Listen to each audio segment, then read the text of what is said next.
US President Barack Obama addressed a large growing problem in USA. He mentioned that more Americans die every year from drug overdoses than they do from car crashes. He also mentioned that heroin use has increased by 33%. Between the years of 2002 and 2013, deaths due to drug overdose have nearly quadrupled. Also, United Nations released the World Drug Report in 2015. It states that around 246 million people from all over the world have used some kind of illicit drug. Every 1 out of 10 drug users is a problem drug user, indicating some kind of drug dependency. Popular drugs include cannabis, cocaine, and meth. And you can see all these numbers point to a worldwide issue of illicit drug abuse. Apart from the health concerns, researchers have found out that prolonged use of meth and heroin leads to severe weight loss and skin sores. Also, sustained drug abuse leads to facial scarring and accelerated aging. So over here you can see some samples of before and after images of illicit drug abuse. Over here you can notice that how the appearance drastically changes in a short span of time. So based on all these observations, we have three main research contributions in our paper. Firstly, we created the first illicit drug abuse dataset, or IDAF, containing 105 subjects.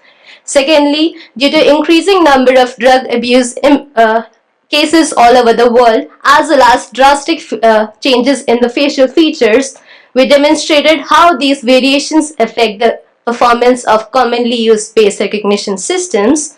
And lastly, we proposed a face image based classification system to detect such images. Moving on to the first contribution, as any machine learning techniques require some data to work on, we created the first ever illicit drug abuse dataset, that's IDAF. The images were collected from Faces of Meth, a drug awareness initiative, and rehabs.com. It contains images of 105 subjects, and each subject has two images, one before and one after substantial amount of drug abuse. It comprises of images of meth, cocaine, and crack use. So over here we have given the public database link, and you can soon download the database from this particular link. Over here you can see some sample images from IDAF. Notice the drastic change in the appearance.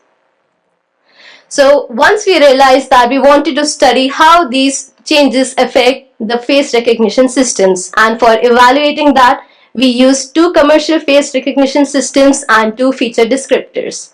We used FakeSWAG and Luxan, and we used local binary pattern, that's LBP, and histogram of oriented gradients, that's HOG.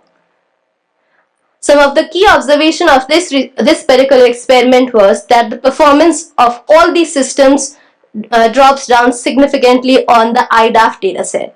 Typically, these face recognition systems give an accuracy of 95 to 99% on controlled images, but in this case, the accuracy was significantly low. So as we can see that face recognition systems are not able to handle such images, and hence we came up with a classification system to handle such images. We proposed DDAC, which is a dictionary-based learning technique to distinguish into drug abuse faces and regular faces. We performed some experiments, and we found out that our proposed DDAC framework gives the best accuracy of 88.81% as compared to other techniques. Some challenges and future work of our research, as you can notice that the dataset size is limited right now because of the sensitive nature of the process. So we are trying to expand the database, as well as we are trying to develop a face recognition algorithm which can mitigate the effect of such images.